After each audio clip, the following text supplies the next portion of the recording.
The top government servants were all my father's customers.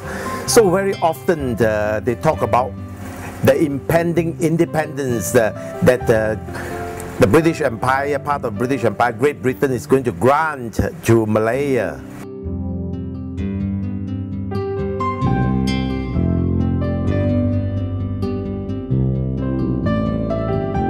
Timbalan Agong at that time, on a state visit to Queen Elizabeth, he wore a tail suit made by my father on his state visit to Buckingham Palace.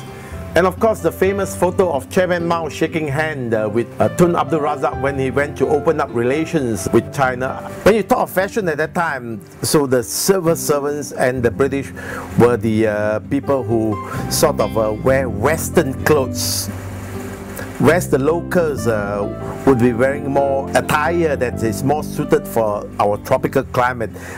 The style has not changed very much before independence and after independence. In the men's fashion, actually, styles don't vary very much.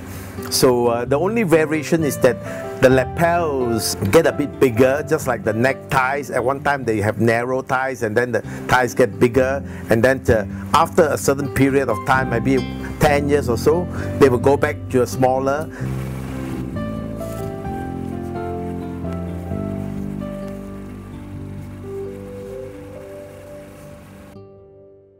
We are in the tropics. Mostly the cotton are all light colors, either white or off-white.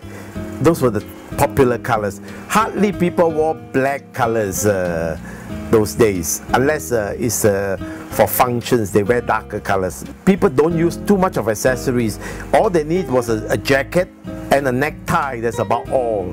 And of course, the gentlemen always use cufflinks. In the past, actually, we used to have linings inside to match the color of the material. But now the trend is that we use fancy or colored lining for jacketings. And one of the things which we always insist is to have real buttonholes on the cuff of the sleeves and real buttonholes on the lapels for the flowers. So these are the hallmark of a tailored bespoke suit.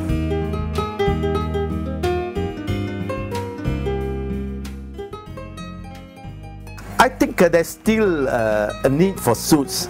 At all important functions, people still dress up. And for people in business or in the government, when they go for meetings, they still wear a suit. So I don't think they can replace the suit. When Merdeka was granted, of course, I was a little boy too in 1957. I can remember that that time there was no television, we only have radio. And of course, I was too young at that time, probably 9 years old, to attend any functions.